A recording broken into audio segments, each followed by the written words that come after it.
and dying in your beds many years from now, would you be willing to trade all the days from this day to that for one chance, just one chance, to come back here and tell our enemies that they may take our lives, but they'll never take our freedom?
Welcome to Anti-Tyranny News Radio here on UCY.tv. Thank you for joining me this evening.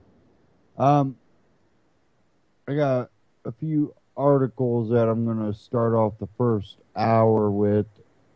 I have one over Monsanto, and they are now facing, according to this article, a wave of lawsuits after WHO cancer study. And they were also on the show The Doctors.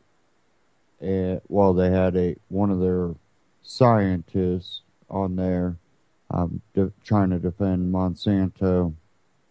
And she didn't seem to convince the doctors. It didn't seem like she did. They seemed pretty skeptical. And it's pretty interesting. We'll get into that. Apparently, Anderson Cooper calls out CNN reporter on Planned Parenthood videos. I might dive into that one. I'm not sure yet.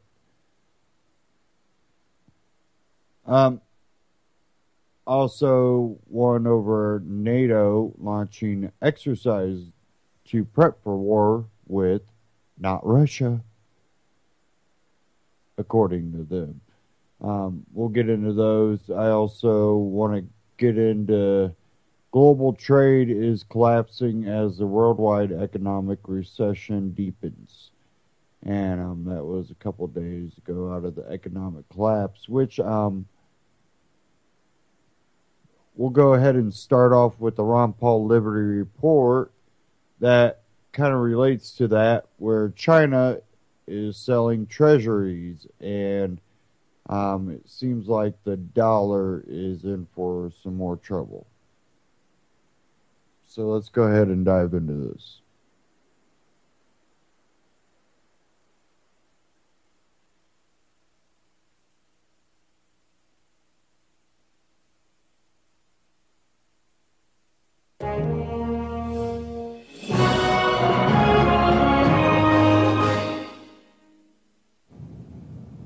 Hello, everybody. Thank you for tuning in to the Liberty Report. With me today is Daniel McAdams. Good to see you, Daniel. Good morning, Dr. Paul. Good. There's an article out today on Bloomberg, which caught my attention, but we've talked about this issue before. It's a pretty important issue, and that has to do with who's going to keep buying our debt? You know, who's going to finance us? We tend to overspend, and, you know, our national debt's pretty big, 18, 19 trillion. Nobody knows exactly how to count it all. Maybe it's even bigger than that, but we have a foreign debt of over $6 trillion. But China is the biggest holder, and they just recently passed Japan. But Japan owns a lot of our debt, too.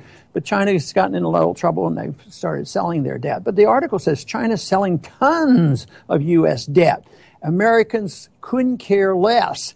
So first question is, let's give some investment advice. Daniel, are you going to gobble up some of these bonds since they're out there and take care of your children in the future? Exactly. I need to wallpaper my bathroom. Well, I'll tell you, I can't imagine anybody thinking about buying U.S. debt as an investment, and I just see this as a place to park money, and the big guys parking it, whether it's governments or banks or big corporations, who knows what, but it's hardly in an investment.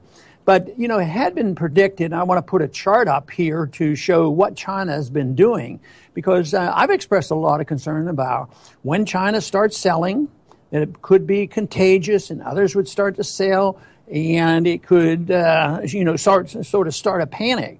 Well, they've sold $200 billion. Right now, that's peanuts, because the chart there shows at the peak there was 1.6 trillion. And then a short while ago, it just drifted for last year. Then it was at 1.4, and just recently they sold off $200 billion. But interest rates didn't go up.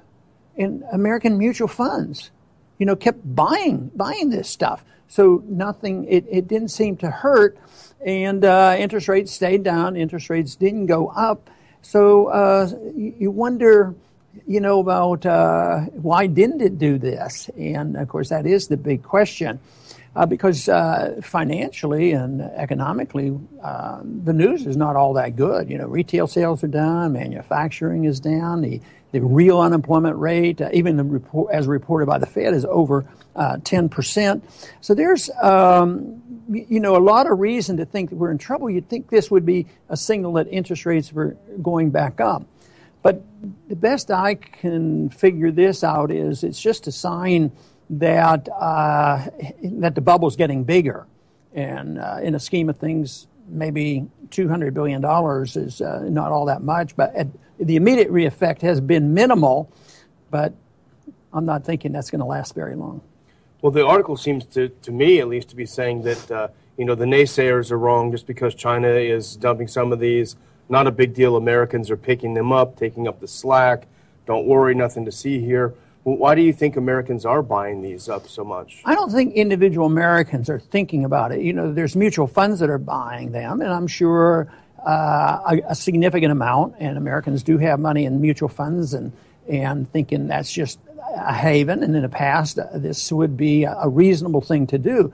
I think the fact that they're doing this, that means they're not buying stocks, and they're not earning interest on this. I think it's a sign of how weak the economy is rather than how strong, because there's no place else to go.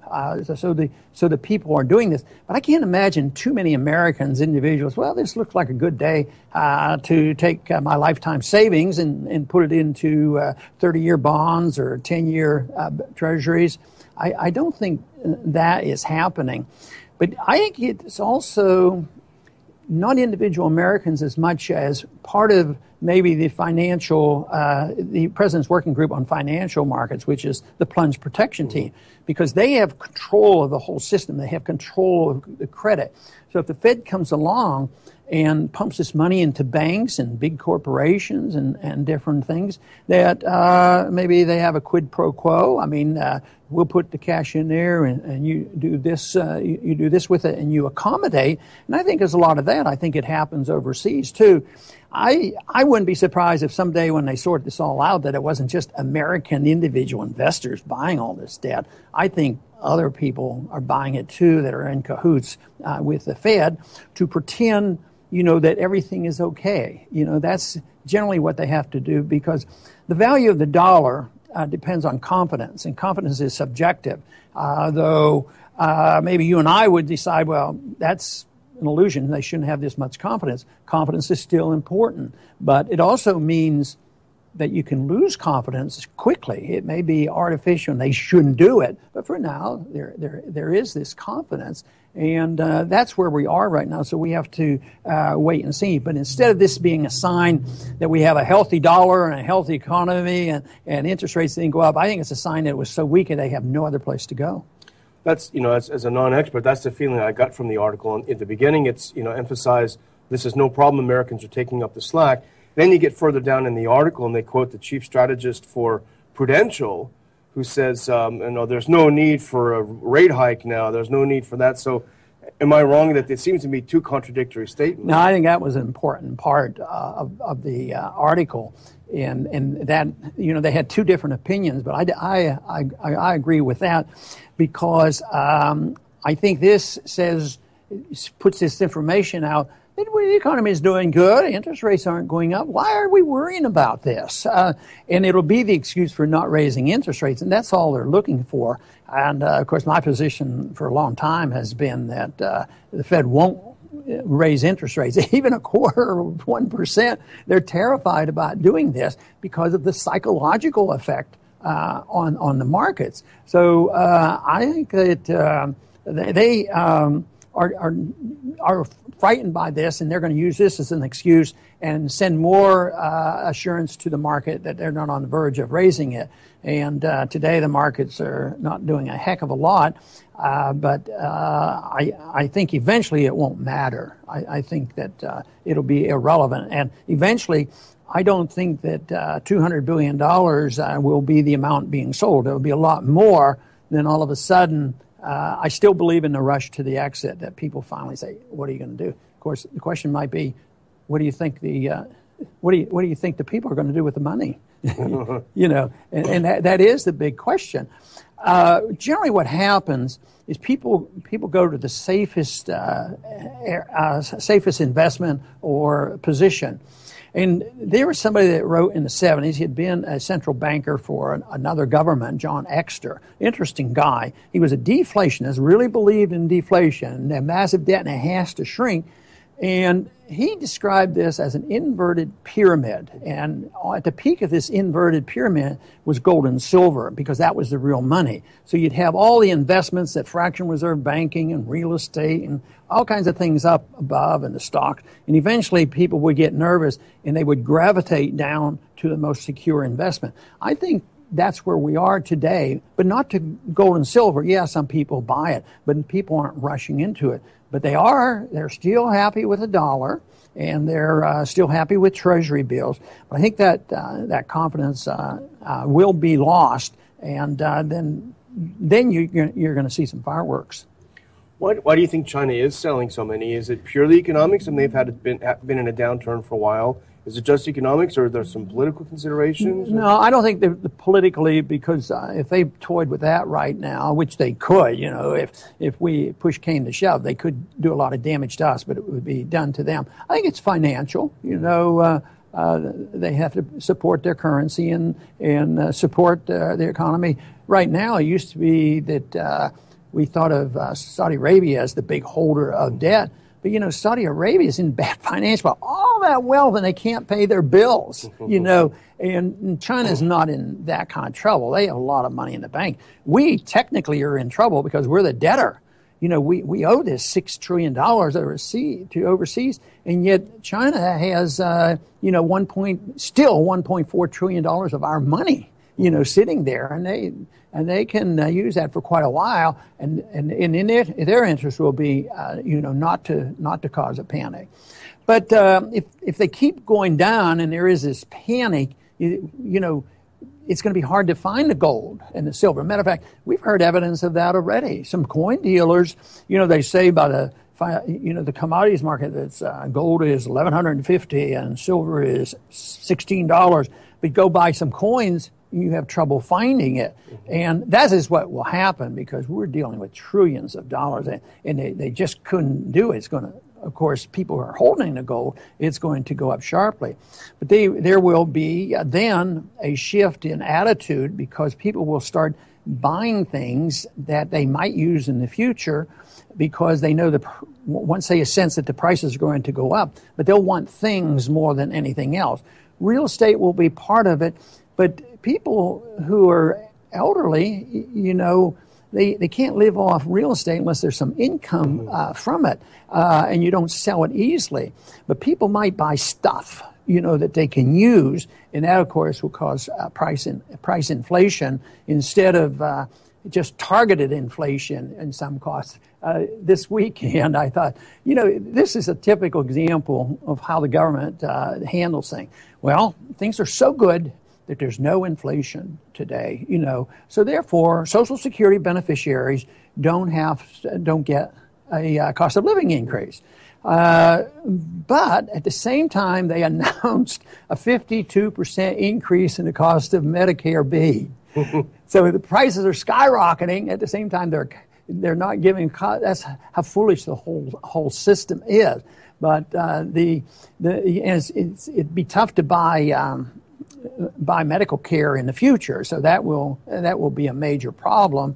And this total failure of the Obamacare thing is just atrocious about how many companies are going bankrupt. I think there are less than half of the people they expected to be signed up to. So that is a total fiasco, and you're going to see some price rises there. Matter of fact, some people have been forced to buy insurance, and they've always been cash patients. Yeah. But they bought this insurance, and guess what? They're still cash patients because the deductibles are so high, and they don't get their small bills paid. So it's more than doubled the cost of their medical care. So this I believe will come. I think we're close to it. I think that's what this is a sign of.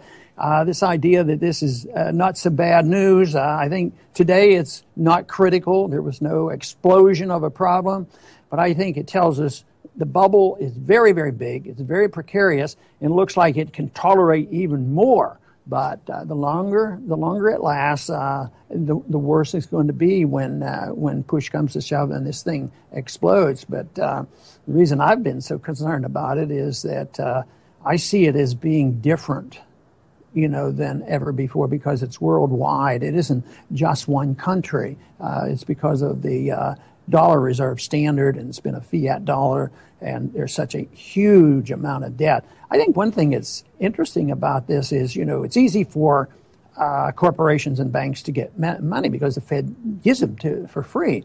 And one thing is the executives in a corporation gets their pension or their bonuses based on the stock value. So they get this cash. The company gets into a little trouble, and there's a few out there right now. They get into trouble, and they borrow a lot of money, and they buy their own stock. Well, it pushes the stock up enough. But there's some now that it really didn't push the stock up. So they borrowed the money, put the money into their stock. They lose money on their own stock, too, because the value goes down, and they're not going to get their bonuses. And that is starting. And I think when they admit there's a real recession going on, I think you're going to see that a lot. There was an article today in the Houston paper that said that we have no idea the ramifications of the lost jobs in the oil industry. And Texas is still doing great, but the pension fund deals in Texas is just not as bad as others, but it still has problems. So I think really on the long run, what we see today and this whole idea of China selling tons of U.S. debt, I wouldn't even call it tons of U.S. debt.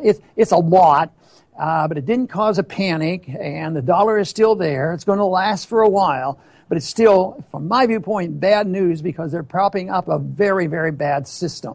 It's like having a cancer and giving them a drug to take care of the pain and not treat the cancer. This is not treating anything. As a matter of fact, it just encourages bad action by our Federal Reserve and our government. Today, it was easy to find somebody saying, the Fed's done their share. They can't do any more. It's up to the Congress to spend more money. It's a fiscal problem that we have. At the same time, a few people in Congress are trying desperately to maybe cut a nickel out of the budget, and they can't even do it. So it's an attitude that has to be reversed. This is just another symptom of how serious it is, and this won't change until the American people decide a different role for our government. Our government being the caretaker of everybody from cradle to grave in a welfare state, both rich and poor, at the expense of the middle class, and that we have to police the world. As long as that's our philosophy, and put all the weight on the dollar and all the trust in the dollar, and this illusion of trust in a system that makes no sense whatsoever, it will come to an end. I think what we read today just means that we're one step closer, even though some people may be lulled to sleep by saying, see, you guys worry too much. It didn't have much of an effect. Well, That's something that I do. I don't so much worry about it, but I try to point it out because I'm so confident that if we did the right thing, these problems could be solved. And the right thing is live in a free society, have sound money, and limit the role of government and give up on welfare and socialism and warfare, and the problems would be solved. So the solution is out there, and that's all we have to do is wake up enough Americans that when that crunch comes, when the bus comes, that we have enough people telling our representatives exactly what they ought to do. And I think we're making some progress there, but we have a lot of work to do yet. I want to thank everybody for tuning in today to the Liberty Report, and please come back soon. Ron Paul Liberty Report on YouTube. Go check it out. Subscribe to it. You can also go to ronpaullibertyreport.com.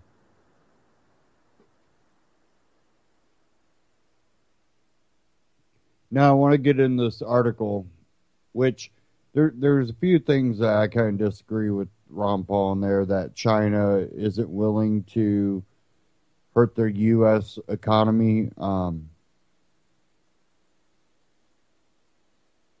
Because it might hurt their economy, but I don't think that they're too worried because right now their economy isn't doing well. And with its cooperation with China or China's cooperation with Russia and Russia pulling their card in Syria, I think actually it would be perfect timing for them because it basically is a sending of a message to the rest of the world. Now that doesn't mean that that's exactly what they're doing, but I see now is just as good as opportunity is later, just depending on how they want to play their cards. But let me get in this article, the Economic Collapse blog.com. Global trade is collapsing as the worldwide economic recession deepens. When the global economy is doing well, the amount of stuff that is imported and exported around the world goes up. And when the global economy is in recession, the amount of stuff that is imported and exported around the world goes down. It is just basic economics. Governments around the world have become very adept to manipulating other measures of economic activity, such as GDP. But the trade numbers are more difficult to fudge. Today, China accounts for more global trade than anyone else on the entire planet, and we have just learned that Chinese exports and Chinese imports are both collapsing right now. But this is just part of a larger trend. As I discussed the other day, British banking giant HSBC has reported that total global trade is down 8.4% so far in 2015, and global GDP expressed in US dollars is down 3.4%. The only other times global trade has plummeted this much has been during other global recessions, and it appears that this new downturn is only just beginning. For many years, China has been leading the revolution in global trade, but now we are witnessing something that is almost unprecedented. Chinese exports are falling, and Chinese imports are absolutely imploding.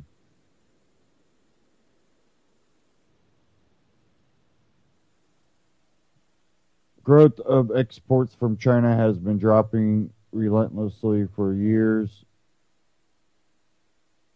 Now this growth has actually turned negative. In September, exports were down 3.7% from a year earlier. The inevitable fallout from China's unsustainable and poorly executed credit splurge. As Thomson Reuters Alpha Now puts it, most of these exports are manufactured goods that are shipped by container to the rest of the world, and imports into China are a mix of bulk and containerized freight have been plunging down 20.4% in September from a year earlier after at a 13.8% drop in August. This week it was announced that Chinese GDP growth had fallen to the lowest level since the last recession, and that makes sense. Global economic activity is really slowing down, and this is deeply affecting China. So what about the United States? Well, based on the amount of stuff that is being shipped around in our country, it appears that our economy is really slowing down too.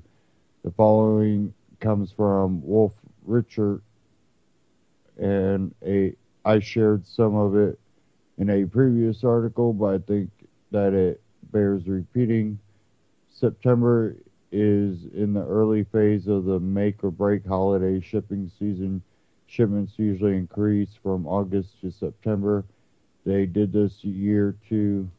The number of shipments in September inched up 1.7% from August, according to the Cass Freight Index, but the index was down 1.5% from an already lousy September last year, when shipments have fallen from prior months instead of rising. And so in terms of the number of shipments, it was the worst September since 2010.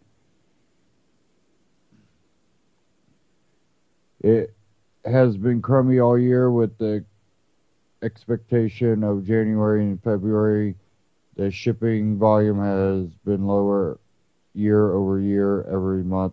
The index is broad. It tracks data from shippers no matter what carrier they choose, whether truck, rail, or air, and includes carriers like FedEx and UPS. What major retailers such as Walmart are reporting also confirms that we are in a major economic slowdown. Walmart recently announced that its earnings would fall by as much as 12% during the next fiscal year, and that caused Walmart's stock to drop the most in 27 years. This article goes on for a little bit more.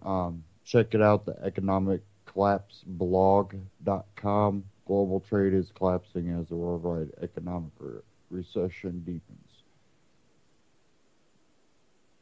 Now, if I can find this other article, maybe I can, maybe I can't.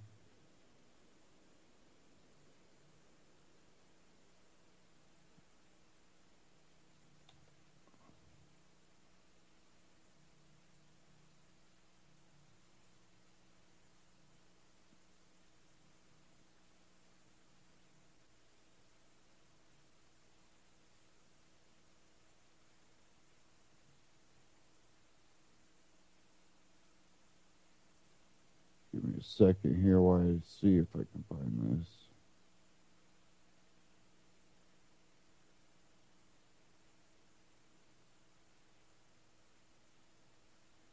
I don't think I am.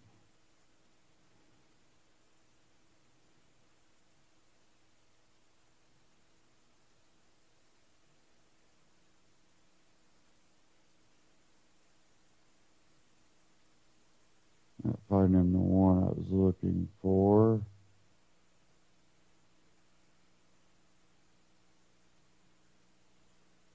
I know I've seen it.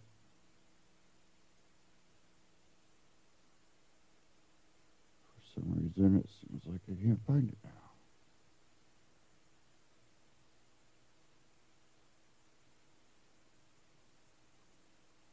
Huh.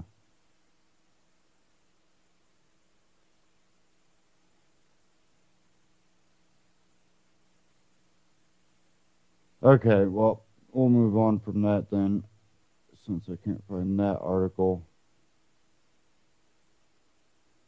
And I have an article here from Infowars.com.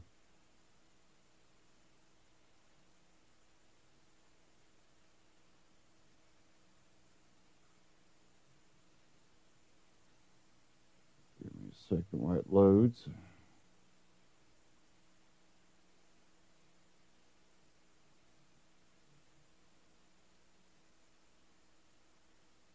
maybe.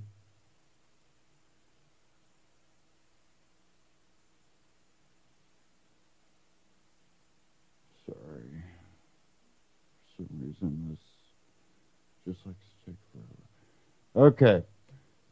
This one, InfoWars, Dow Jones Industrial average drops as IBM sinks on mixed Q3 earnings. And this was yesterday. U.S. stocks fluctuated Tuesday as Wall Street continued to weigh mixed corporate earnings in the technology sector.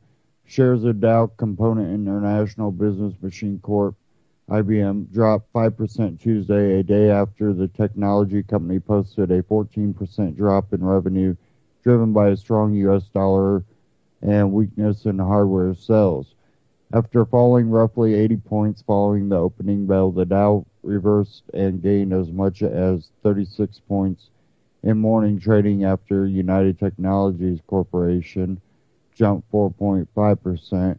Helping push the blue chip index higher. The U.S. aerospace and building systems conglomerate beat earnings forecasts and announced plans to restructure company before the end of the year. The Dow reversed again in midday trading to a trade flat.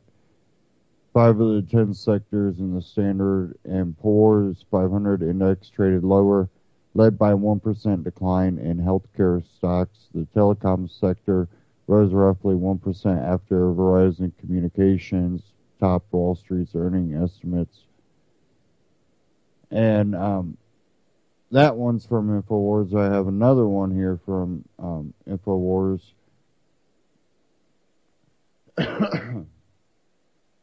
Oh, okay. I found the other article, and it was on InfoWars. Walmart killing the heart of America. Retail giant falling into terminal decline. Walmart is finally starting to collapse after destroying American businesses. And this is a clip here from InfoWars, and it's a quick clip, so bear with me here.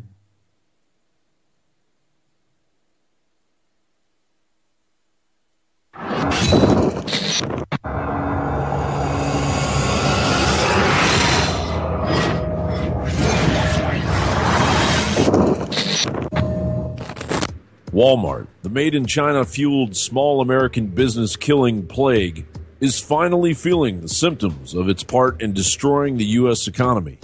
Forbes reported Walmart recently announced that it was raising its minimum starting wage to $9 an hour, 24% higher than the federal minimum.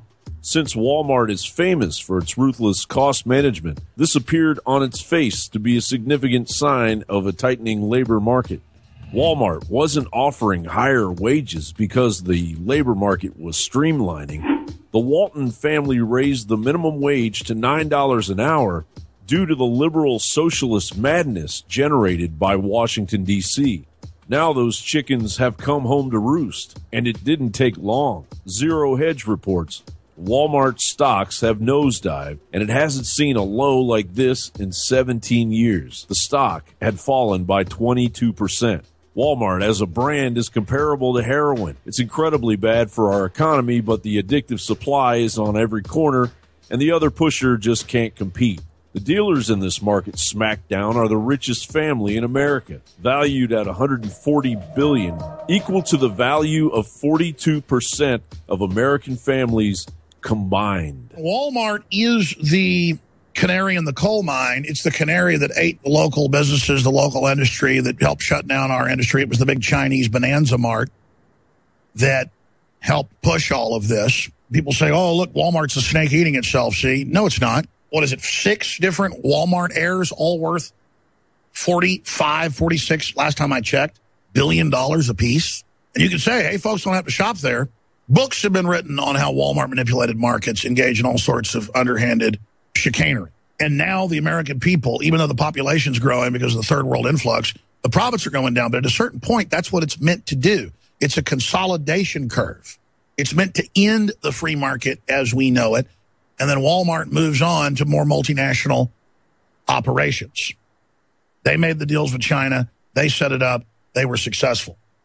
While the Waltons take down America from their multi-million-dollar yachts, they simultaneously pose as the saviors by setting up fake philanthropic foundations and creating a brand that claims to care for American families. They actually couldn't care less. They've donated next to nothing to charity. Comparatively, Bill Gates and Warren Buffett have given approximately 30% of their wealth to charity, and those guys are evil. Now, a new report from the globalist machine, the World Bank, projects that 600 million new jobs must be created over the next 10 years, or 5 million a month, just to prevent the situation from getting worse. The majority of the unemployed will be between the ages of 15 to 29 years old. Millennials already make up an average of 40% of the unemployed in the United States. A generation living in poverty during the best years of their lives is a hard way to go. Meanwhile, the homogenized business model of corporatized chains akin to Walmart are gobbling up what once made America great while blazing a corporocratic trail towards the death of America in their own greedy globalist lifetimes. John Bound for Infowars.com. Infowars.com. When we look at this, Walmart definitely killed mom and pop stores around the country.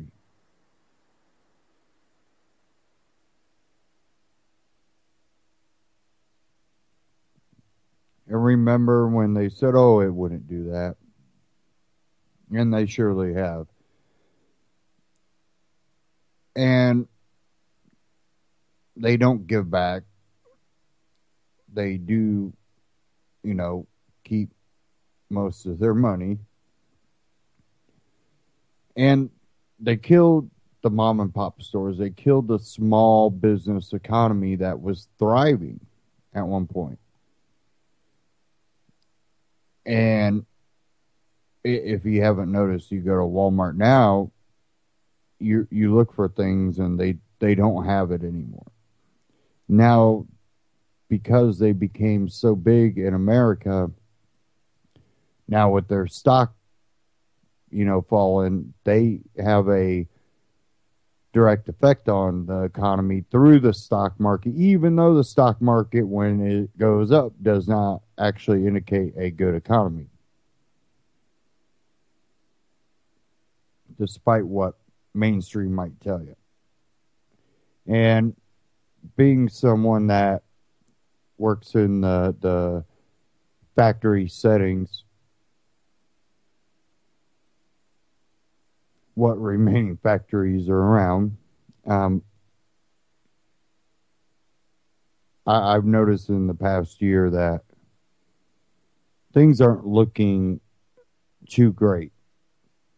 And the businesses that are getting by are doing it through means that they basically venturing into new territory because they have no option, and it's barely keeping them afloat, and that could collapse any day.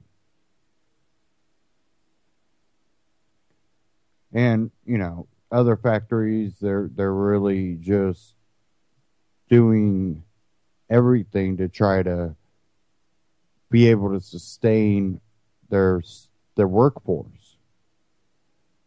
And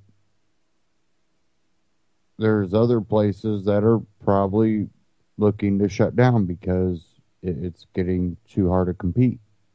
There's not enough consumers, and they're like, that's why you got to spend.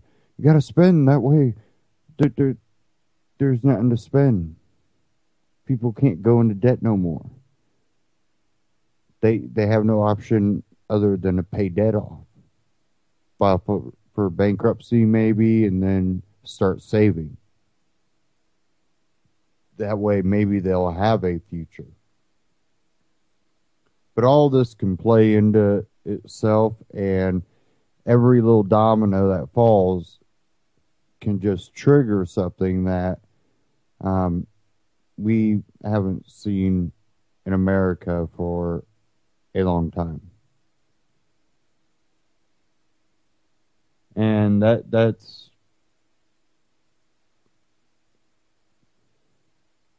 has some people concerned. It doesn't have as many people concerned as I would think. The main people that are seeing it and are starting to finally get concerned are a lot of the business owners, the small local owned companies. And they're looking at it like, I'm going to stay optimistic, but you can still see that, this can't go on for that long, otherwise we're in trouble. We can deal with it for a while, but eventually it needs to turn around, and that eventually probably needs to happen by the beginning of next year, which many people are saying is unlikely.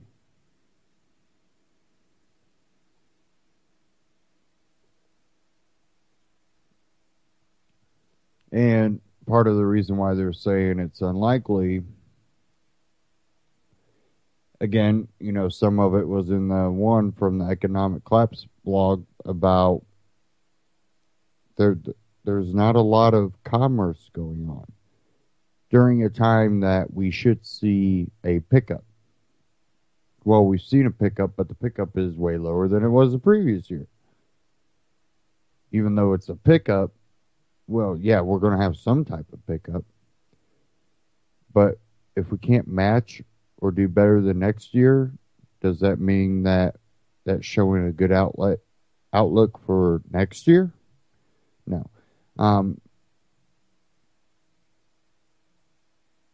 If they keep things afloat, it's going to be through the creation of a bubble, which only will further the hurt when that bubble pops.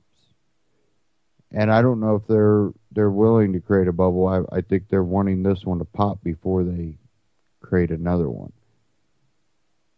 And just like 2008, you're going to see people laid off, people losing work, full-time jobs being lost, and then when those full-time jobs are replaced with part-time jobs, they're going to tell you how great the economy's getting. It's literally a drain on America's wealth. And they're taking it usually from the middle class. They're furthering that gap between the wealthy and the middle class, and they're knocking people off of that chip too.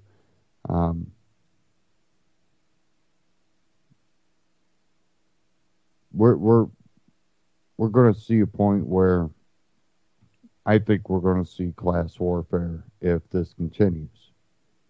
Because the more people that are now working 2 part-time jobs just to barely, sometimes not even, sustain the way of life that they had before. Some are downsizing, working 2 part-time jobs and still struggling. And if you think a bubble popping now isn't going to be that big of a deal, yeah, I think you're mistaken. So we're looking at all that, and we're going to definitely have an issue here, I think, at the beginning of next year, where we're not going to see the economy start off where it needs to. Before we get into hour 2, I want to get to this one. Monsanto facing wave of lawsuits after WHO cancer study. Monsanto Company, one of the world's leading agrochemical companies, has had a difficult year regarding public relations. Not only has Monsanto been the focus of 2 studies by the World Health Organization, which found its products are possibly and probably carcinogenic, but the company has been forced to cut 12% of its employees due to declining stock value. Monsanto's problems only seem to be increasing as personal injury lawyers are now looking for plaintiffs who have been harmed by the corporation's products. Reuters reported the latest lawsuit was filed Wednesday in Delaware Superior Court by three law firms representing three plaintiffs.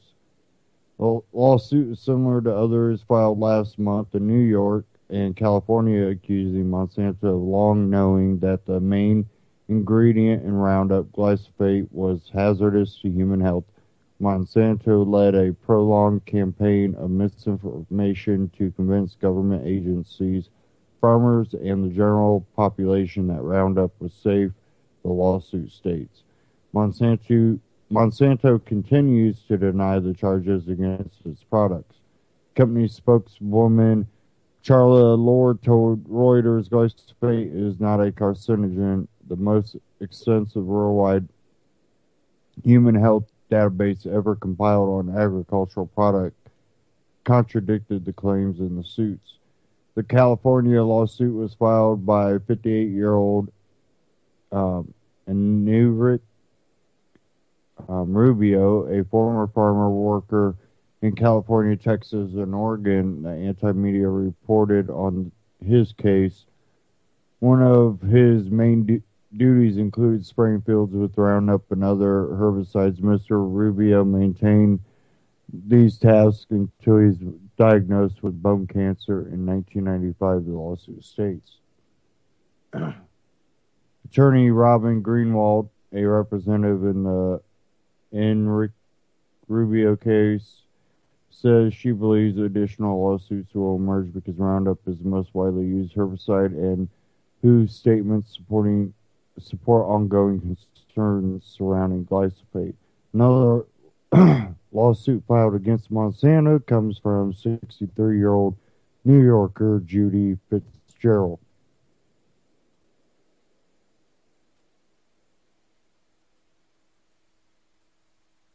Excuse me.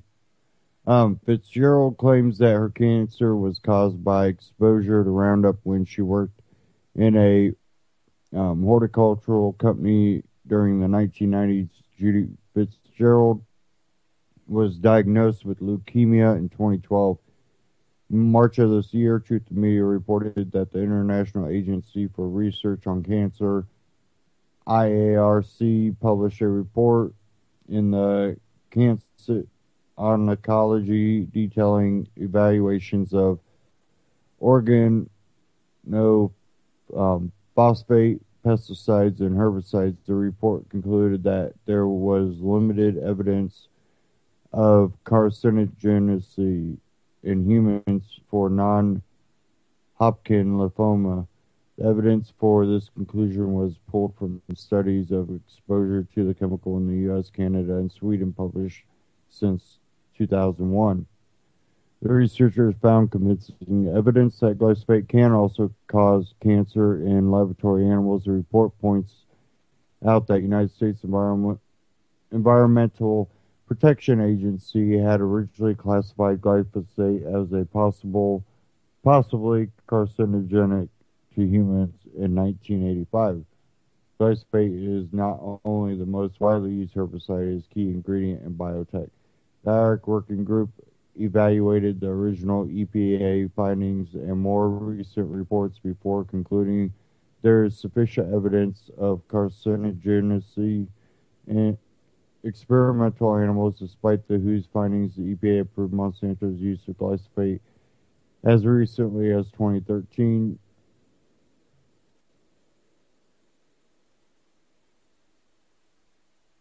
Giant Monsanto's popular Roundup products.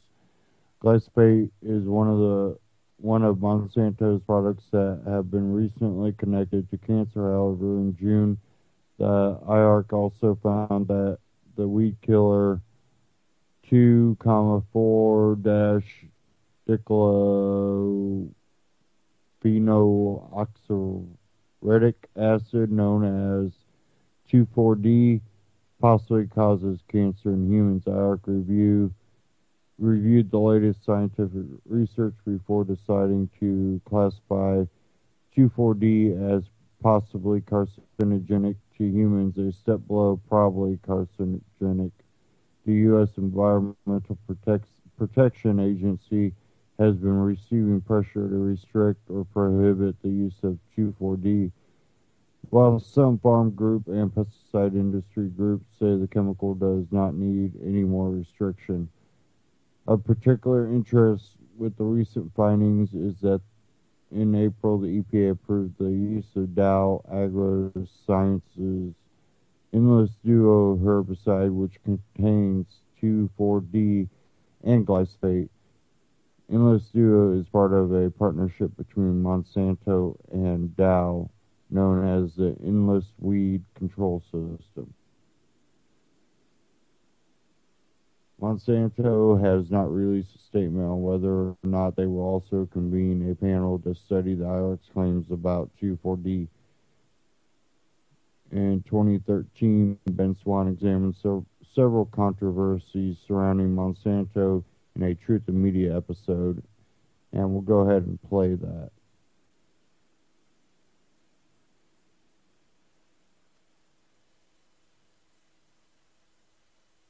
It is a name that Americans are hearing more and more.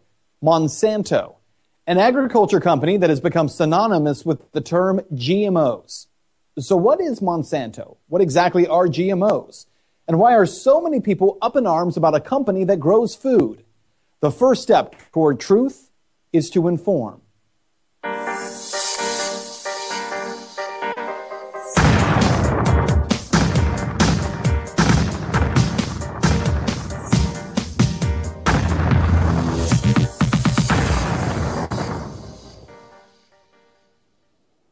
If the name Monsanto was not familiar to you, let's get you caught up. According to Monsanto's website, Monsanto is a sustainable agriculture company. We deliver agricultural products that support farmers all around the world. We are focused on empowering farmers, large and small, to produce more from their land while conserving more of our world's natural resources, such as water and energy. We do this with our leading seed brands in crops like corn, cotton, oilseeds, and fruits and vegetables. Well, sounds pretty good. In short, Monsanto is a company that, among other things, produces the herbicide Roundup. But the controversy surrounding Monsanto begins with their development of genetically modified seeds, or GMOs, that are called Roundup Ready. Roundup Ready crops are reportedly more resistant to weed killer and insects. According to Natural News, a growing body of evidence does connect GMOs with health problems, environmental damage, and violation of farmers' and consumers' rights. Concerns like those have pushed millions worldwide into the streets to protest Monsanto and their GMOs. In May of 2013, 2 million people in over 50 countries expressed outrage over a number of issues surrounding Monsanto. Okay, so the first concern, the safety of those GMOs. But there is more. While there is growing concern over the safety of GMOs, the United States, for all the requirements placed on the food industry, requires no GMO food labeling. Whether you agree or disagree on whether or not GMOs are dangerous, 64 other countries require GMO labeling. Again, the United States does not. Could it be that most Americans just don't care? Well, actually, no. Despite the lack of political will on this issue, a poll conducted earlier this year by the New York Times found that 3/4 of Americans are concerned about the number of genetically modified or engineered foods. What's more, a staggering 93% support mandatory labeling of GMO foods. So to recap, first, there is the concern over GMOs. Second is the concerns over labeling. And third, there is the issue of Monsanto holding a patent on all of its seeds. Monsanto explains on their website the need for patents, saying, Monsanto patents many of the seed varieties that we develop. Patents are necessary to ensure that we are paid for our products and for all the investments we put into developing these products. This is one of the basic reasons for patents. You see, when a farmer purchases these genetically modified seeds from Monsanto, they sign a licensing agreement promising to use all the seed and to not use any regenerated seed for future crops. So to recap the issues with Monsanto, questions about the safety of GMOs. They're certainly out there, though we should be clear, there are those who argue that GMOs are perfectly safe. They have no issues with consuming them. There are questions about labeling. Regardless of whether GMOs are good or bad, shouldn't the public have the right to know what they're putting in their bodies and have the right to either consume or walk away? and questions about the ability of a corporation to be able to patent seeds, preventing farmers from replanting crops without paying a fee or attempting to gain a patent over natural vegetables. So what you need to know is that all those questions may actually be secondary to this one. Is the biggest problem with a company like Monsanto its relationship with government? In the early 1990s, the FDA took a look at these genetically modified foods. There were a lot of concerns, including tests that showed rats were developing stomach lesions from the genetically modified tomatoes that they were fed. According to Jeffrey Smith, in memo after memo, these experts describe toxins, new diseases, nutritional deficiencies, and hard-to-detect allergens. So what changed? In 1994, the USDA's Food Safety Inspection Service hired a new administrator, Mike Taylor. Taylor had worked for the FDA in the 1970s, and then in the 1980s, he became a private sector lawyer for a firm that represented Monsanto. In 1994, Taylor takes over the FSIS and remains in that post until 1996. 1996, GMO foods begin showing up on the plates of Americans' homes. After 1996, Mike Taylor goes back into the private sector, and this time goes to work for Monsanto itself. For the next 16 months, he works directly for the company. In 2009, he returns to the public sector, now leading the food side of the FDA. In fairness, Mike Taylor says he is not Monsanto's man. That claims that he is bought and paid for could not be further from the truth. In fairness, I don't know if that's true or not. What I do know is that regardless of whether or not it's true, the revolving door of government and private sector and the big advantages that big corporations have in the system is undeniable. Monsanto's influence over food supply is troubling. Their ability to seemingly prevent GMO labeling, also troubling. Their connections with people like Mike Taylor, who have the ability to control what does and does not show up on our families' tables, whether nefarious or not, certainly smells like crony capitalism. And that is a reality check.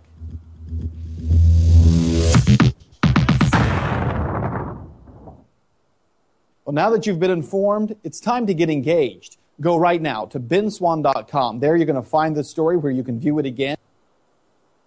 Okay. Truthandmedia.com, no longer benswan.com. Check them out.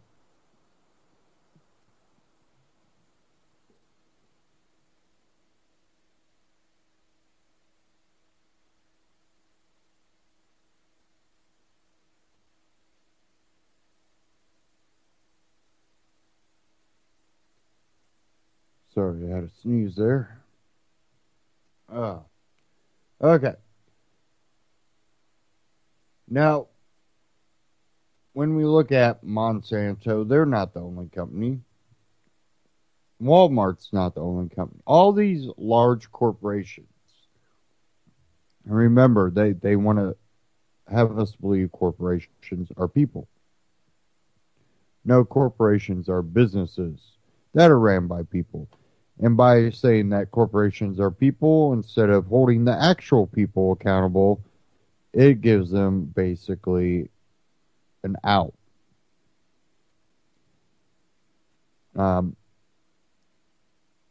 This artificial entity is always held accountable. Therefore, a lot of times, the company put out this product that's bad for people. Oh, we have investigations. Oh, now the company's fined this much money.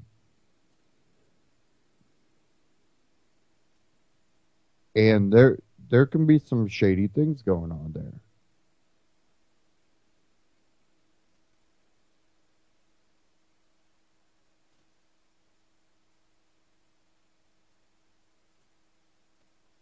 Somehow we think by finding a company with a small amount of money, even a decent amount of money, ever holds the people that allowed it to happen accountable.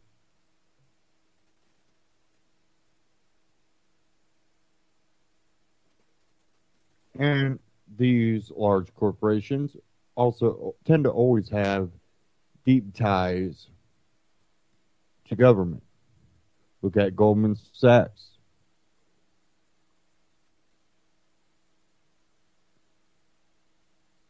We have to understand that we've been sold out a long time ago. And every year that we continue to decline as a society is just further evidence.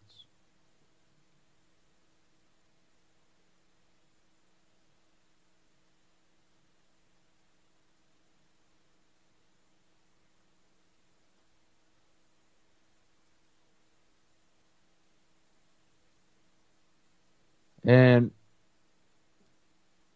you know, all the hosts on this network, host on other networks, all the alternative media out here, even when we get things wrong and when we get things right, what we are doing is speaking about something that the mainstream media does not want to cover. And what we've noticed more and more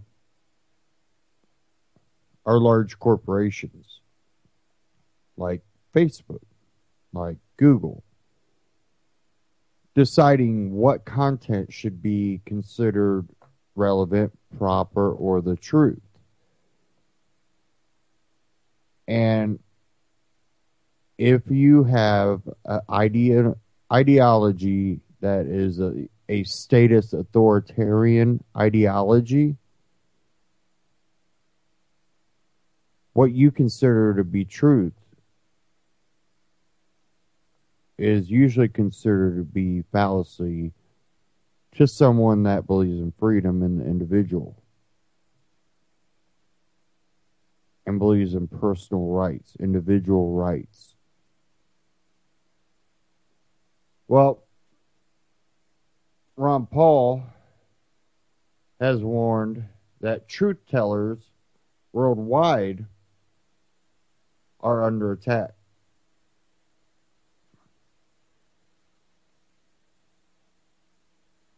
And give me a second here.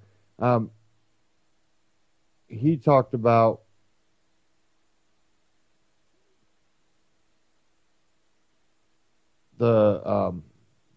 here he talks about Irwin Schiff being what he believes being killed by feds for speaking out.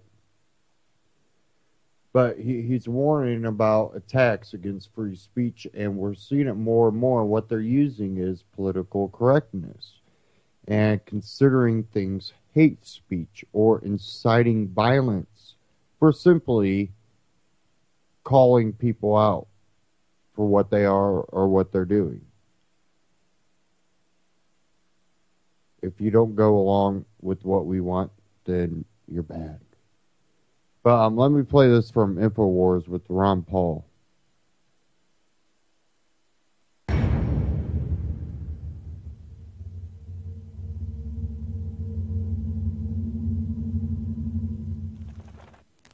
There is so much I want to ask former Congressman and, of course, medical doctor Ron Paul about what's happening currently in our world. The race for the speakership, the Tea Party rebellion that he and others helped create, the situation in Syria, the rapidly degrading economy, but also political persecution. And I wanted to cover this first.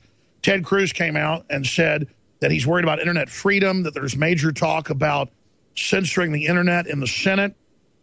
Matt Drudge was on with us, giving us an exclusive interview a few weeks ago, saying that he talked face-to-face with a Supreme Court justice at dinner that said they've got the votes, they're coming to restrict free speech next year. Hillary has now announced that if she's elected, she will try for a national gun buyback and a repeal of the Second Amendment. That's actually a quote.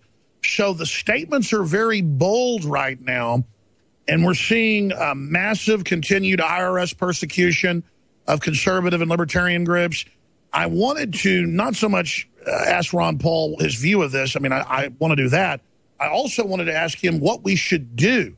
I mean, I think it shows how effective the liberty movement is, that the system wants to silence us. But at the same time, I think we have to address this and really discuss how we're supposed to respond to it, because Matt Drudge said he's been told by high-level government folks the persecution's about to kick into high gear. He visited me 2 weeks ago to deliver that message. A lot of other high-level people are telling me the same thing. I know with your contacts, sir, you must be getting the same intel. So can you speak to this? And in Europe, they're arresting Germans that criticize open borders. It's not just here, but totalitarianism seems to be spreading its wings. You know, when I left Congress a couple of years ago, I listed several things that I thought were the greatest danger to us, and the top one was freedom of expression, the First Amendment.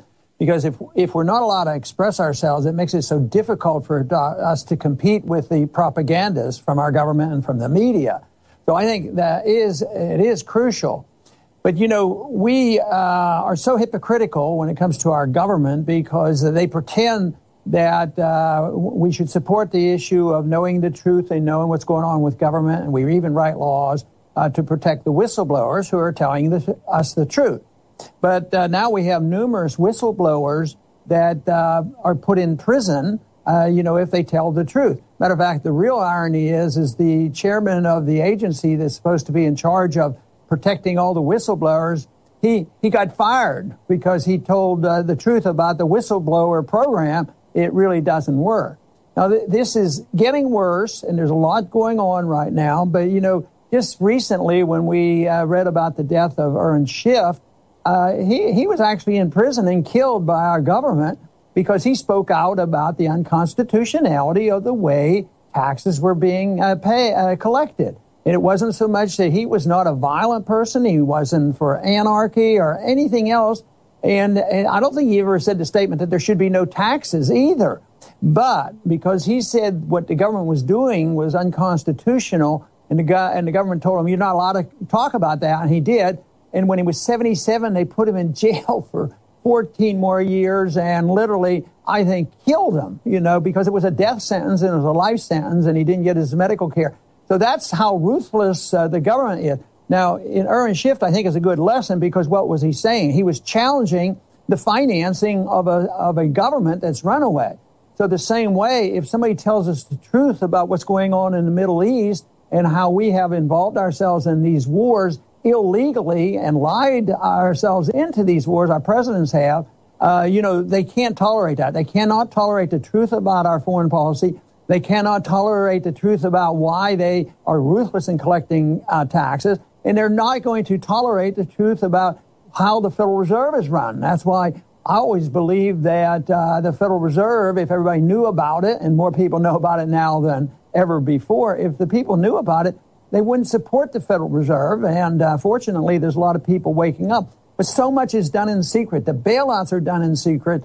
So it's secret government that is the real issue. And when you talk about the ultimate secrets of government, then you become an enemy of the state. And when you have an empire, truth is treason in the empire of lies. And right now, people are considered treasonous if they start telling us the plain truth about what our government's doing to us.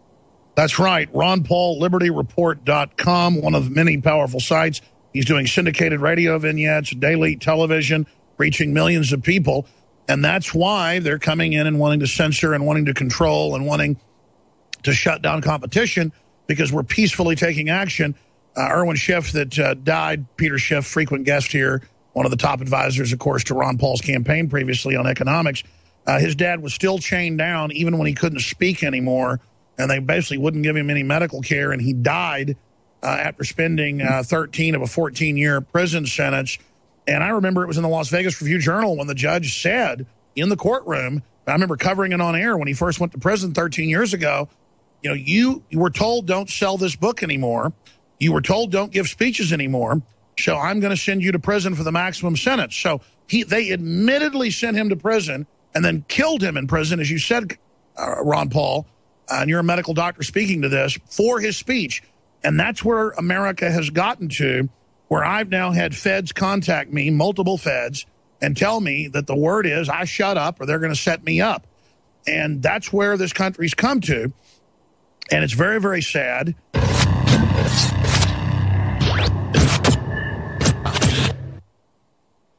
And they are really, really actually going after free speech.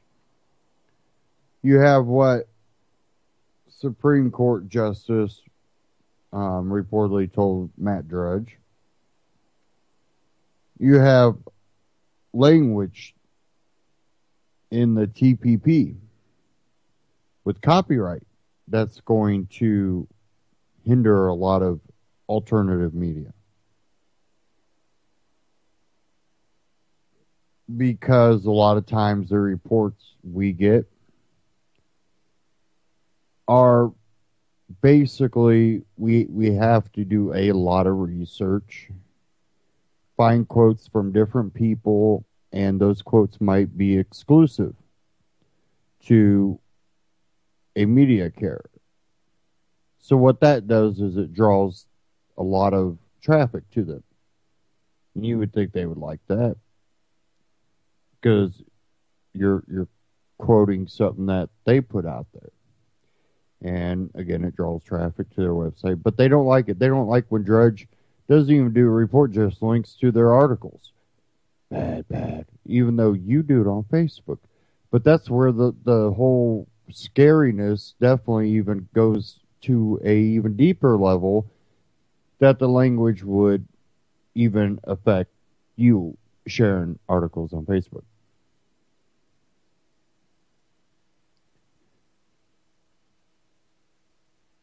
Because, well, you didn't write that article, you shouldn't share it. Plus, they write the rules so loosely all the time, too, you usually get caught up in that. So if you're posting nothing but articles that expose them, well, then you're bad. But if you share articles that make them look good, you'll probably be okay.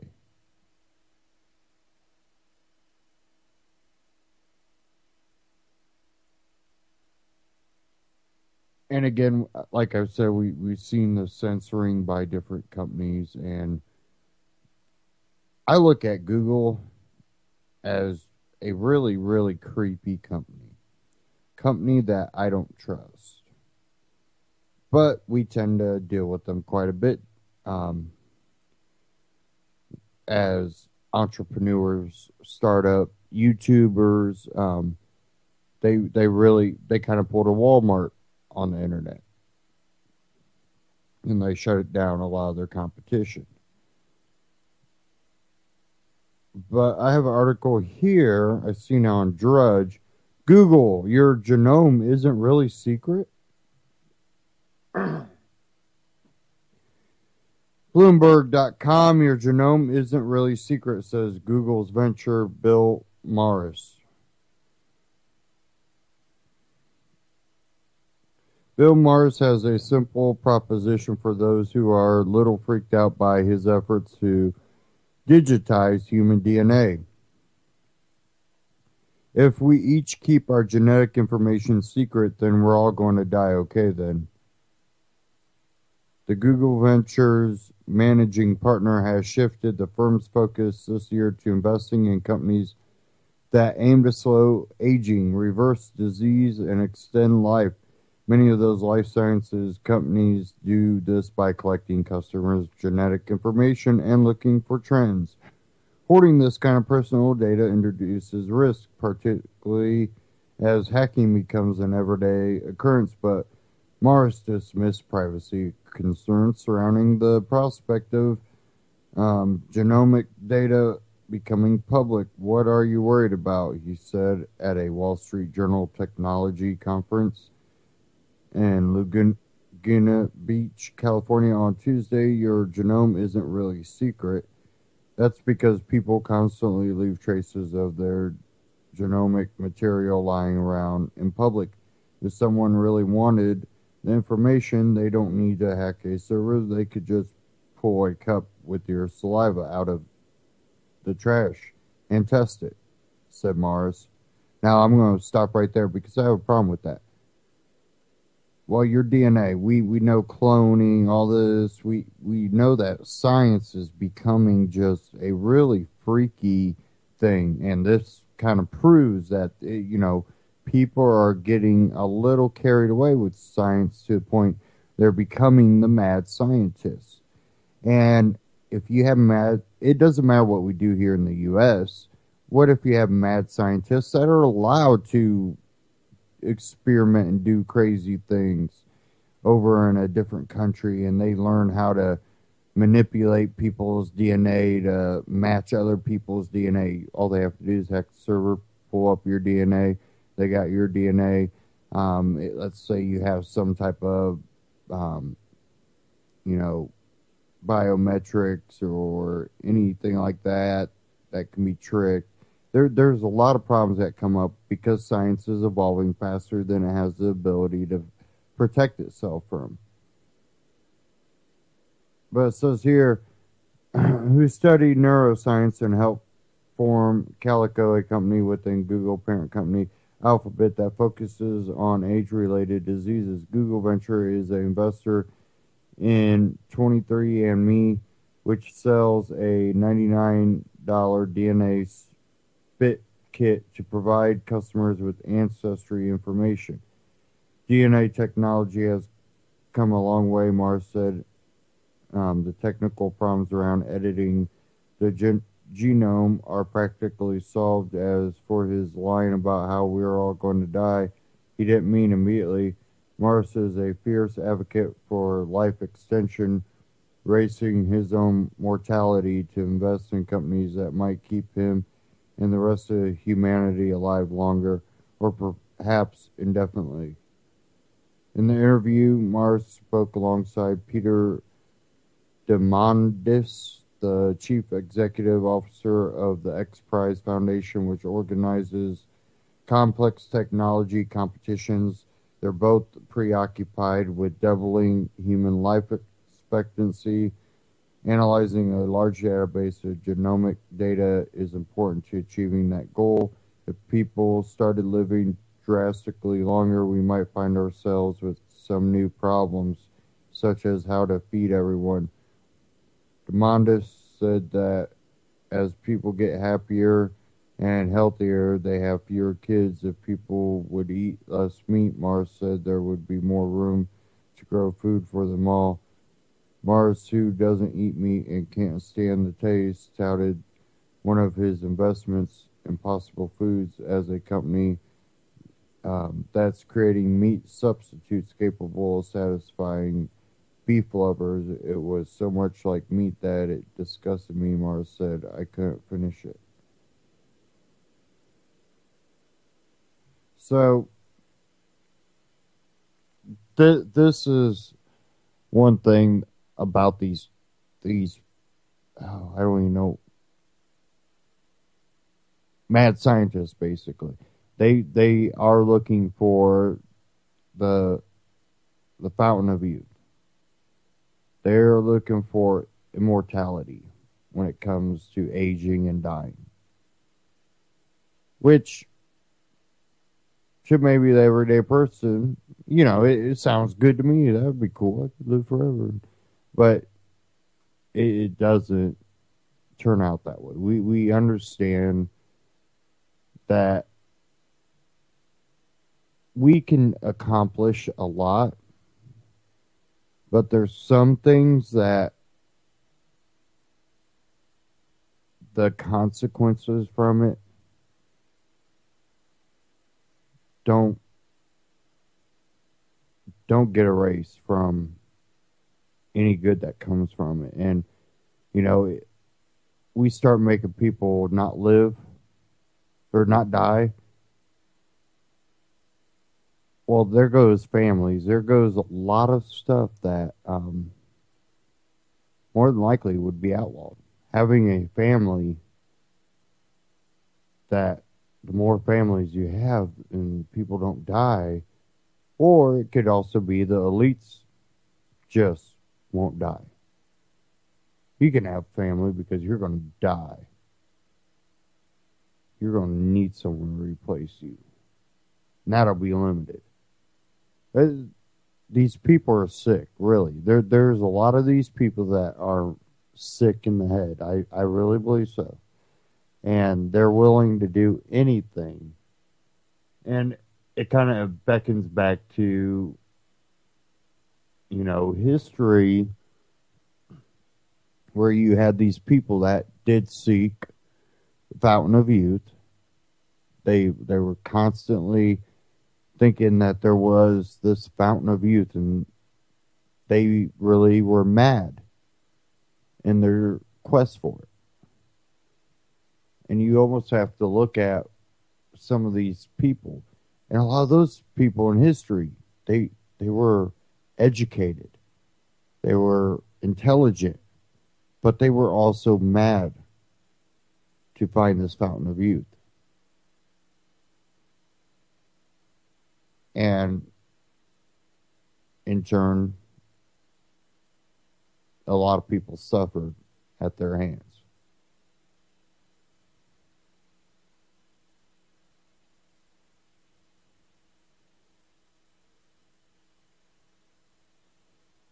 Okay.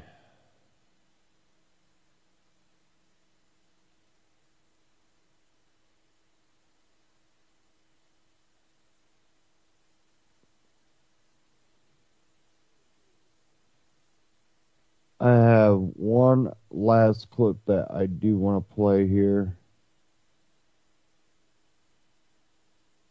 And this is exclusive. We are changed. Feds disappear Native Americans that cops try to assassinate.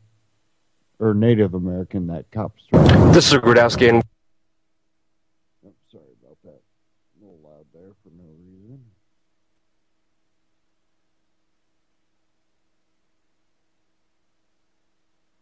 Okay, here we go. we are here in Nevada right now. I just got a personal message from a friend telling me about an insane story. And if this story is true, it is the craziest story that I have ever heard. We're going to find out right now if it's true. All I know is that there was this Native American family that was protesting nuclear dumping. The situation unfolded with the police coming in their house, shooting them, and then the FBI black bagging them and disappearing them. That's all I know now. We're going to go meet the family. How did this all begin? Like, how did this happen? Well, it all started in the late 90s when they built the railroad and redone the railroad through the reservation. And there had something secretive about it. Their whole demeanor changed. And so I started looking into it, and I came to the conclusion that it was they were secretly shipping depleted uranium across the reservation, and I was concerned about it, and I was voicing my opinion pretty loud, and so that had a lot to do with it. We had a little mishap with the local police, rumors and stuff that was coming out of the police department, and I went and questioned them about it and called them out on it. And also we had brutality and different civil and constitutional rights being violated to other members. They started coming to us for support. My wife's nickname was Ellie McBeal. That's what the cops put on her tag, because here comes Ellie McBeal. We had 26 complaints. We got 4 officers removed from the force. And I could go into the background of some of these officers, but none of them was very pretty. They all had criminal records, from assault to mayhem, a lot of different things. And then they came in and shot up our home. I ran to the front door and just opened it without looking to see who was out there. And it was this crazy police officer who pushed his way through the door and had his gun pointed at my head as the moment he came through the door. He's got the gun like this close to my head. Was it the one that you got fired? Yeah, the one we got fired, and you could tell he's mentally deranged at that moment. He doesn't say anything like I have a search warrant or anything, or that I'm a police officer or anything. He just has the gun at my head. I'm looking at the barrel of the gun. He's looking crazy, and he doesn't say anything, and I have enough time to ask him again, what are you going to do? Are you going to shoot me? But, I'm backing up. By that time, he grabs me with the other free hand. He's got the gun still pointed at my head. He pulls me to the front door and hands me to 2 other officers that are at the front door. At that moment, I realize he's here to shoot us Okay. By that time, Jacob gets out of bed, and he has our dog, who she was a German Shepherd Rottweiler mix. She's kind of a big dog. Anyway, she's sleeping in his bedroom. They come running down the hallway and get through the living room and to the front room. I'm down on the ground when Joe starts firing. He's back in the house, and he starts shooting. It was just a moment of silence because he's shooting. Me and the officers all look to see him shooting the dog in the living room. The dog comes around in front of him and takes the bullets. Just a bunch of chaos, screaming from my wife hysterically. And all I could make of it is help me, help me. And it was just a commotion that was unbearable. And so I jumped out of bed, and I had one leg in my pants. I was dancing around trying to get my pants on. And then all of a sudden I heard gunshots. I peered over this partial wall, and just in time to see this big, large person, 300 plus pounds, and Jacob behind him on the ground or on the floor in front of the fireplace. And just about the time I looked over this wall, there was another loud gunshot, and a bunch of blood and stuff came out of the back end of Jacob. And anyway, the cop by that time was on one knee with his weapon pointed at his head. And that's when I intervened, and I started screaming at him. And then he rolled over and started just shooting everywhere. He fired over 13 times total. He shot, and to hell with it, I got a right to protect myself, so I fired back. And I didn't aim or anything else. I just put the gun over the wall and just shot. And but I just, in an instant, I recognized as the cop that we had removed. I knew it was a cop by then. And that's the only persons that I saw was Jacob and this one big fat cop. And so I figured their only way out of this is to get rid of this gun and surrender, because they're going to finish what they started, And so I ejected the clip out of my gun. It was a .45 automatic. And I raised up above the wall with the clip in one hand, the gun in the other hand, over my head like this. And when I raised up, he shot through the wall. And that's when I took the bullets. I was on the floor, and I could see the bullets bouncing around my belly. And so anyway, that was as far as I got. And I was totally nude. I didn't have a stitch of clothes on. And so anyway, it went deathly quiet, and I came conscious about 2 to 3 hours later, and I hollered out, was there anybody out there? And then I heard a voice over a bullhorn telling me to put my arms up in the air behind my back and do this and do that. And I advised them that I was paralyzed, I couldn't walk. So then they instructed me to put my hands above my head and pull myself out by my fingertips, which I did. Eventually, I passed out 2 or 3 times before I finally got to the front porch. And then they told me to continue pulling myself down the porch and down the driveway to where they were at. And I told them, I just couldn't do it. And I passed out again. And the next thing I knew is one person had me by one arm and another by the other. And they just drugged me across the cement, down a gravel driveway, threw me in the back end of a pickup like a dead deer. And then they drove up to the top to the end of the driveway, the top of the hill. And after that, I don't remember anything. I get taken to jail and held for 72 hours with no phone calls or anything in Mineral County Jail, so they won't even tell me if my family's alive or what for 3 days. The FBI when they came to question me in jail, they made me waive my rights in order for me to find out if my family was alive or not.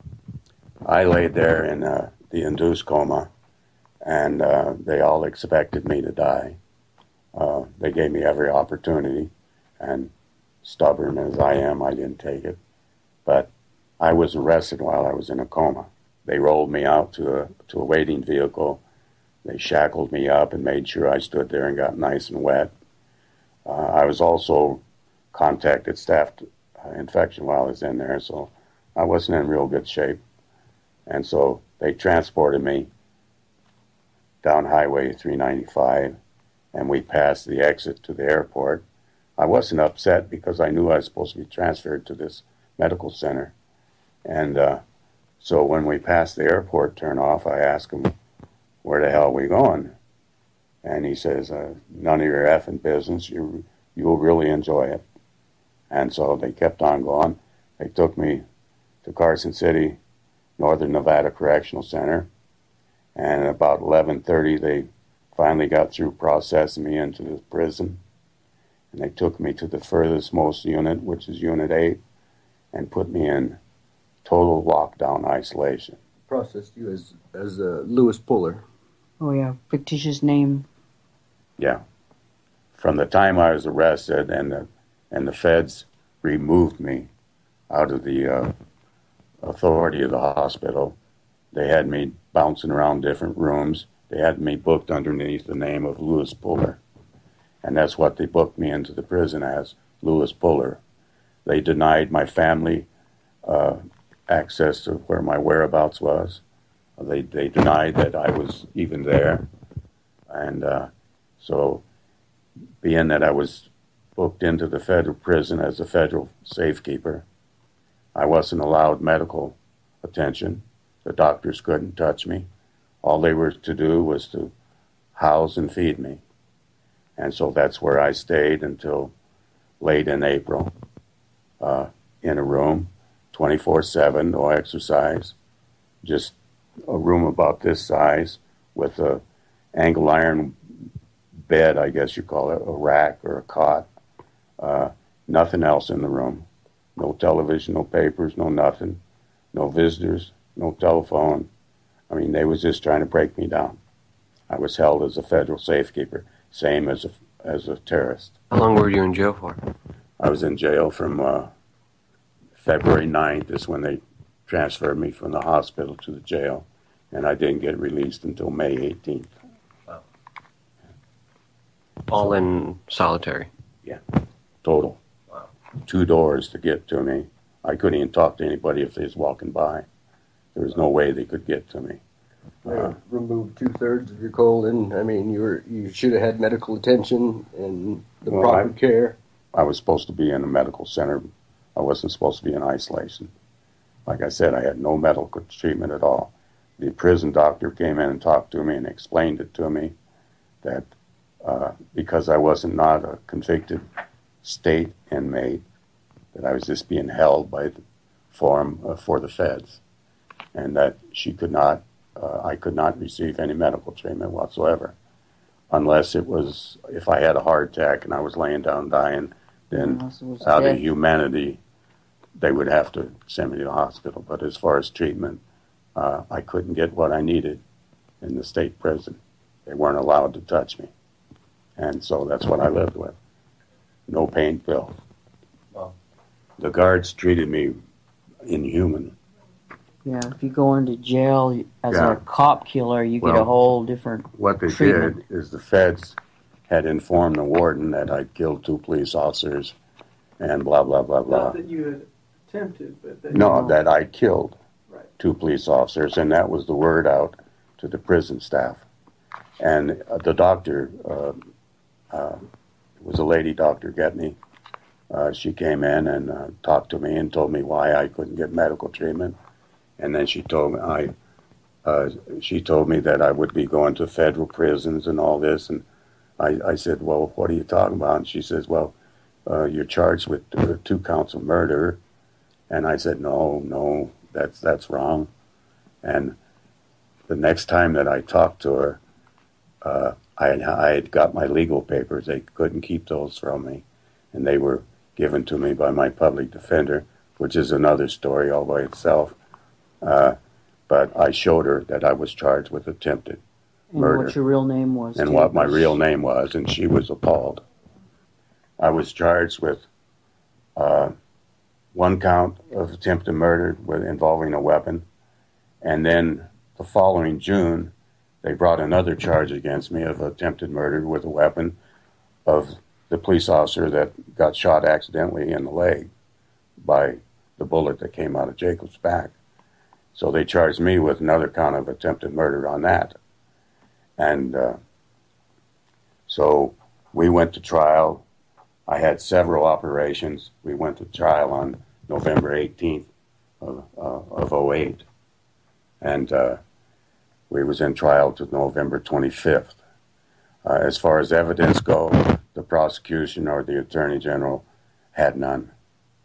Absolutely none. Every cop that they had up there perjured themselves.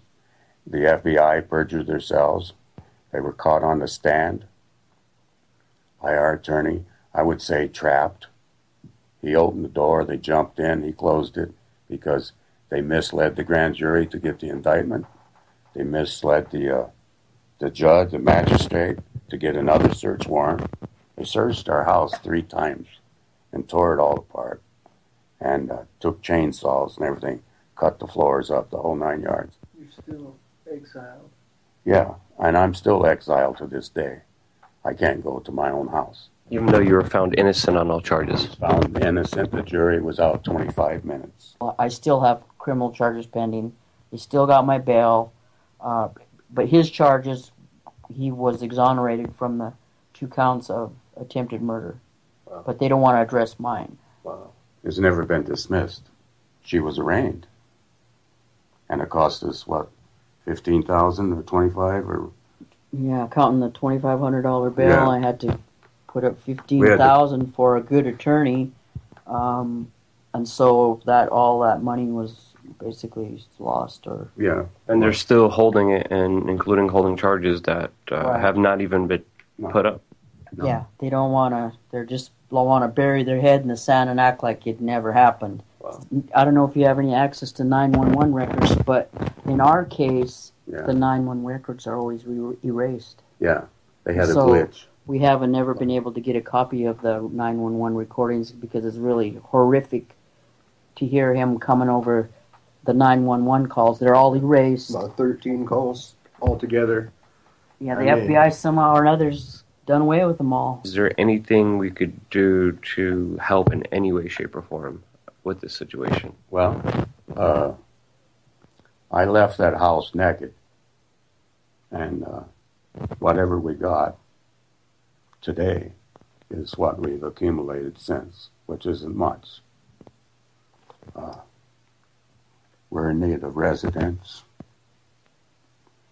and legal support. I don't know if it would be appropriate to have a foundation started or a funding started for legal expenses and everything, but I want to pursue it. I'm not going to quit. That's all there is to it. From the day that we were drug out of the house and all that, and the shooting, it's been a positive thing. I lived. I got out of jail. We proved our case in court. It took 25 minutes for the jury. I think they already had their mind up before they adjourned. And then here we are. We only had $7 in our pocket. Today, I'm fully recognized, 100% disabled, veteran, military connected, service connected, and at least we can afford to eat. Life isn't always, it's slowly but surely progressed. It's a positive thing, and that's the way we try to keep our mindset, is in a positive attitude. Definitely. I'd just like to say thank you to you personally, but Yeah, as far as the incident, I wouldn't change anything. I wouldn't be the person I am right now had this not happened to our family.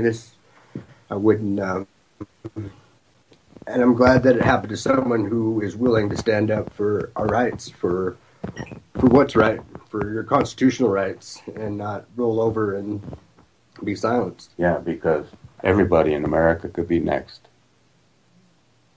This is just the tip of the iceberg. We Are Change on YouTube. Again, We Are Change on YouTube. Go check that out. And give me a second as I pull this up.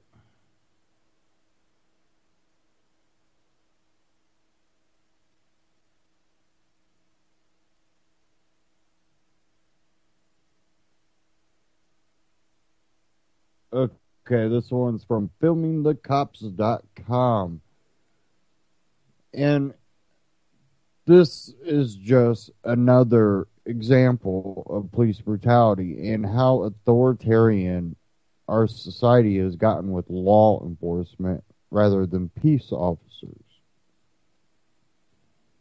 And the things that we've seen happen to African Americans during the civil rights movements are now happening to any race and anybody that is not the system. This one is mother brutally beaten for trying to shield her son from getting shot by police. Dover is a small town in Arkansas, the kind where everyone knows each other. With a population of 1,500, the friendly residents have a habit of greeting the people they meet. However, on the evening of September 13, 2011, a local family was punished for its cordial ways. Ron Robinson has been a volunteer firefighter in the town for more than 30 years. That night, his family suffered at the hands of several police officers and found themselves arrested for a single friendly gesture. A shocking turn of events. Eva Robinson, a Sunday school teacher, and her son Matthew were out walking their dog on a sidewalk when a police car drove past them. Dover Deputy Marshal Stephen Payton was driving, thinking that the two knew each other. The 16-year-old boy waved at him. This is when all hell broke loose. The police officer turned on his patrol lights, got out of the car, and threatened Matthew Payton, accused him of being on drugs. He told the startled boy that it was quite dubious that he waved to the cop while one of his hands was in his pocket. While he waited for backup, the officer ordered the mother, son, and dog into the back seat of his car. Once the other members of law enforcement arrived, they choked Matthew, beat him up, and tasered him several times. They dragged Eva across the ground and slammed her against a patrol car. As soon as the other cops arrived, they decided it was time to check the pair for weapons.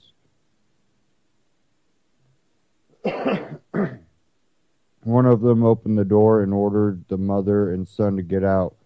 As Matthew tried to get out, his shoe became stuck under a seat, causing him to lose his balance. When he reached his arm out asking a cop for assistance, Sergeant Christopher Stevens of the Polk County Sheriff's Office took this as a hostile gesture and started using his taser on him. Eva, who was already in a state of shock, thought the cops were shooting her son, so she covered Matthew's body to protect him. This was met with brutality. The officers dragged them out of the car, separating them, then tasered them to the point of the distressed woman urinating on herself. Even so, she could not continue witnessing her son being ill-treated by the cops, so she crawled towards the boy. This is when she was slammed against a car with such intensity that her body broke the vehicle's antenna. Peyton himself admitted that she was a petite, slender female. She was then taken to jail on 30 charges, which include resisting arrest, disorderly conduct, and an appalling accusation, criminal mischief, which caused a patrol car's antenna to break. Upon hearing the commotion outside, including his wife's loud shrieks, Ron Robinson rushed outside their home. As soon as the police spotted him, they ordered him to drop to his knees and place his hands over his head. They told him that his son had been caught with drugs and drug paraphernalia. This is a child who was not even permitted to use social media because the parents consider a negative influence. The family say their ordeal did not end that night, and they had been harassed by the authorities ever since. Several months later, the matter went to trial. Curiously, the judge did not allow dash cam footage to be used as evidence, stating that it had been brightened for better visibility. He found Eva guilty on all 3 charges and ordered her to pay more than $1,000 in penalty. She appealed, and the jury found her innocent after viewing the dash cam footage. This allowed the family to file a lawsuit through the American Civil Liberties Union of Arkansas in July 2013. Now, federal court jury, after 6 days of deliberations, has ruled against the Robinsons. Instead, a $225,000 settlement was reached with Sergeant Stevens in the Polk County. The loopholes: there were several steps that the cops managed to skip after the incident. They tried to cover up their wrongdoings by failing to even document the event correctly. In addition to this, a use of force report was not filed either, and they did not offer medical assistance to the victims, and there is no count on how many times the taser was used. The Dover police attorney offered dropped the charges against the Robinsons if they promised to keep quiet, a proposal that was rejected by the family. Turns out the Dover Police Department has a policy in place that allows them to detain civilians without any evidence of a crime. And they also have a clip to go with that, so go ahead, go check it out at filmingcops.com.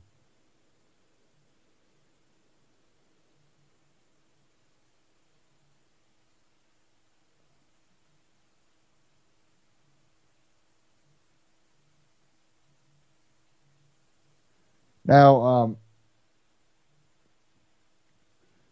one thing, kind of get into just a tiny bit of politics here at the end.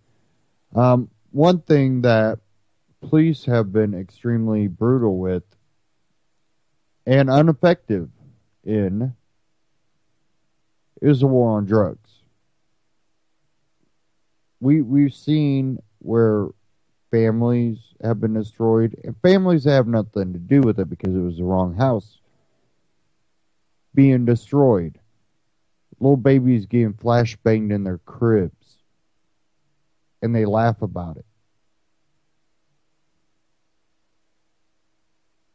And we see how ineffective it is, and we see how effective legalization is. Even at the limited capacity where they limit where you can put a store and all that, it's still effective. It decriminalizes people, which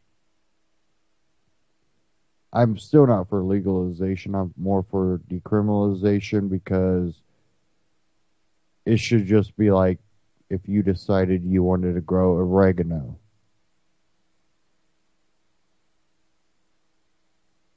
You know, it's up to people what to put in their body. You know, I know people that I would consider eat extremely bad because they eat nothing but processed and foods and fast food. But I like to eat healthier. I like growing my own, herbs, oregano, and, thyme and everything I can. I try to, keep it more natural. Well, if people choose to smoke marijuana instead of going to a doctor and getting a prescription with a million side effects. You know, if your only side effect is getting the munchies and part of your health problem is you can't eat, maybe that's a better option for you. But in the end of it all, you know, it does come down to personal responsibility, what you put in your body, just like people that drink. You get drunk and do something stupid. Doesn't matter if you're drunk or not. If you're doing something stupid, you have to pay the consequences.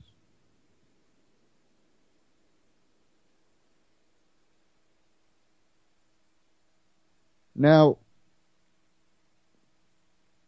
talking about the drug war and how ineffective it is, how much pain it's caused a lot of Americans, how it is definitely racially targeted in a lot of areas. Glenn Beck had Ben Carson on today. One of the questions that Glenn Beck asked,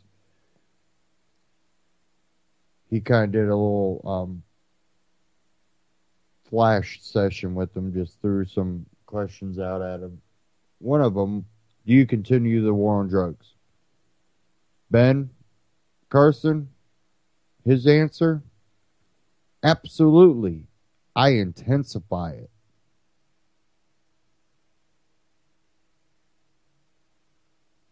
Absolutely, I intensify it.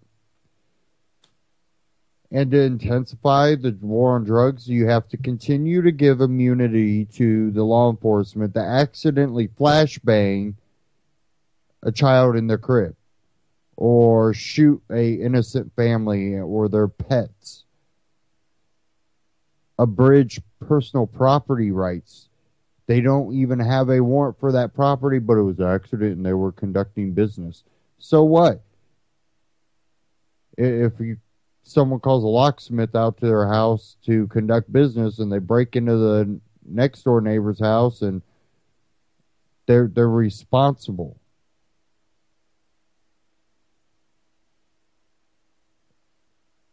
You hold people responsible, and this does not do that. Intensifying the war on drugs, you are going to have to intensify immunity for people to conduct the intensified raids and battling of it. And of course, he wanted to equate it to the border, which we know it really has nothing to do with the border. And you do it on the border, you know that it doesn't help. You know, they're still growing it. Legalization of marijuana, he said no to. So we know that there's going to be some big battles going on there. So again, he doesn't agree with the Constitution when it comes to war on drugs because I believe in the Constitution, except for when states nullify federal laws that, you know, someone putting something in their body of their choosing is wrong. And states go, no, you know what? They have that right. We're going to give that right to them. We're going to let them exercise that right. Nope. He doesn't agree with the Constitution at that point. He doesn't agree with the 10th Amendment on that. So, you know, I look at anybody that could really support this guy to just be nothing more than a status. And you want to, you know, really get deep into that. You know, I don't know why people call him a Tea Partyist outsider. He's a status quo person that's been buddy with plenty of politicians.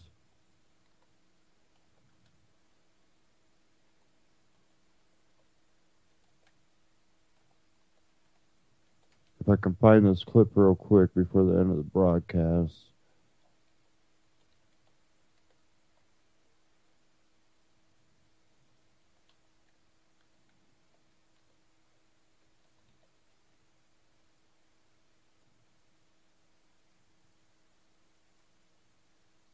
Okay, I should have it right here. It's 52-second clip, so this should be it.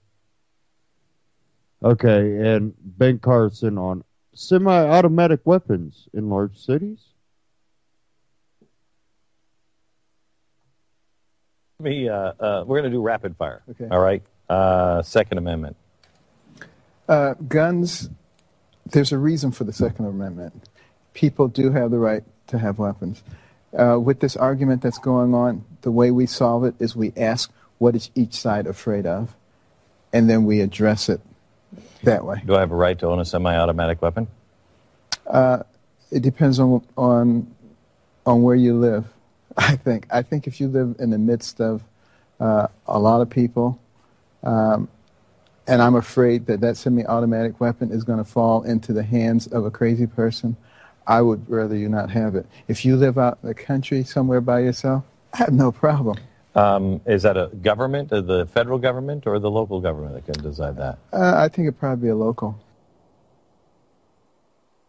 But local shouldn't be able to decide on the marijuana issue. See, Ben Carson flip-flops based on his ideology or his personal beliefs, not really his ideology. He says that, he's constitutional, kind of acts like he has libertarian beliefs, but only on the issues of his choosing. And that's the problem with a lot of these people that want to call themselves libertarian or even constitutionalists. They don't really mean it.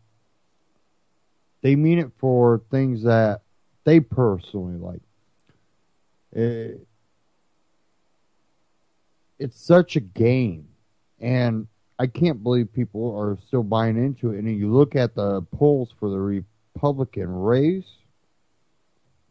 and I think they succeeded. Like I've said, I really don't think that Donald Trump is this outsider that they portray that the establishment GOP doesn't like, even though Alternative is even picking that up.